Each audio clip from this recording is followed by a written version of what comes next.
Welcome to Football with Cheese. So I was out on this beautiful Saturday. I came home, about to start watching a movie, and then I see that the Green Bay Packers and Indianapolis Colts have made a trade. Linebacker Zaire Franklin goes to the Packers for defensive tackle Colby Wooden. And I'm going to go over what it means for both teams and why this trade really makes a ton of sense. But first, if you're new to the channel, make sure you subscribe, hit the bell for notification so you never miss one of my videos. So let's start with Zaire Franklin. First, who is he? He was a 7th round pick out of Syracuse in the 2018 draft. He had a very good RAS, relative athletic score, was 9.64, so one of the most athletic linebackers in the draft. He was a special teamer early in his career, then became a starter and a team captain, and was even the Walter Payton Man of the Year nominee. So he's a good bet to be a captain and wear the green dot on his helmet for the Packers. He plays middle linebacker. He has a never quit attitude. He always has his teammates back. He's not afraid to call out the media when they criticize the Colts team or his teammates. He does not like that. I think he rubs some people the wrong way, definitely in the media, but probably in the Colts organization as well.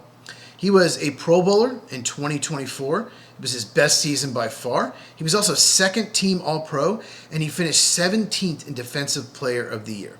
Now, last year went to shit. He had a really rough season. He was coming off an ankle injury in the offseason, so maybe he never fully recovered for that. I do not know.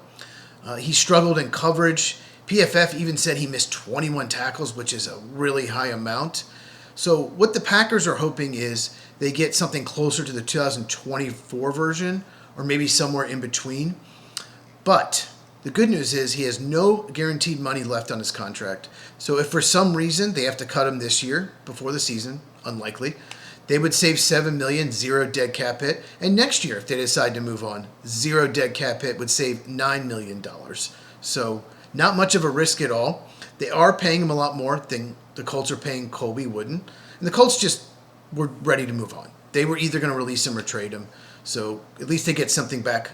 Colby Wooden, if you did not know who he is, he's a below average defensive tackle. He's a little undersized. He's never given much pass rush.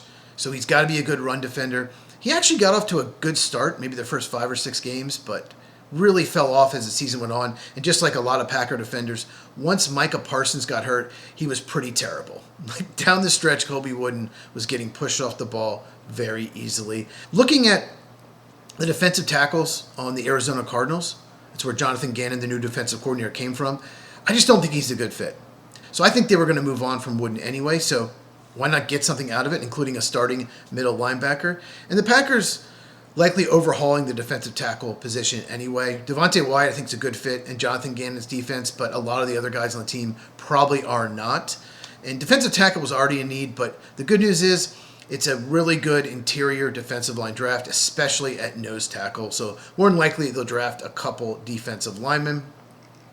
Franklin was with Jonathan Gannon for 3 years in Indianapolis. Gannon was the defensive backs coach from 2018 to 2020, so they know each other very well.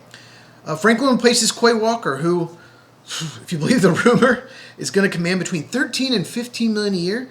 For Quay Walker, do you not watch the tape? Whoever pays him that is literally insane. I've been very hard on Walker. He did come off his best season, but he still wasn't very good. Quay is younger, and he's a bigger middle linebacker, but Franklin is much more instinctive, and he's just a much better leader. I know Quay was a team captain, but that was a joke. And the Packers needed more leadership. I'll link my video at the end. I talked about this.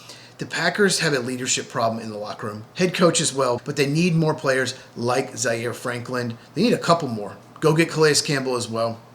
But I would rather have a 30-year-old Zaire Franklin on a 2-year, $16 million contract with zero guaranteed money than have Quay Walker on a 3 or 4 year deal worth $15 million a year and half of it guaranteed. No doubt about it. Quay Walker is just not a Mike linebacker. Because Mike linebackers have to be instinctive. They have to have processing speed. And he just fits better as a weak side linebacker or even an edge rusher with his athleticism. He was just miscast as a middle linebacker. And maybe his new team will realize that and play him at weak side linebacker or maybe even try him on the edge. But what this does is give the Packers options at linebacker. It's a really good off-ball linebacker draft, but they don't have to necessarily address it early because they have Zaire Franklin. They can focus more on offensive line corner or defensive tackle. So what do you think of this trade? If you enjoyed this, give me a thumbs up. Really helps out the channel. Tomorrow night, me and Mike, Sunday, 8 Eastern, 5 Pacific, we're doing a whole free agency preview special. So make sure you check it out. Link in the description. Our normal show is Tuesday night, 8 Eastern, 5 Pacific. Same link. Share this with anyone who loves football, because I cover all 32 teams on this channel. I'll be making multiple videos over the next several days with all the free agency that's about to go down. And I have a big focus on the NFL draft. Once again, subscribe and check this video out about the Packer leadership problem if you have not. And I will see you in the next one.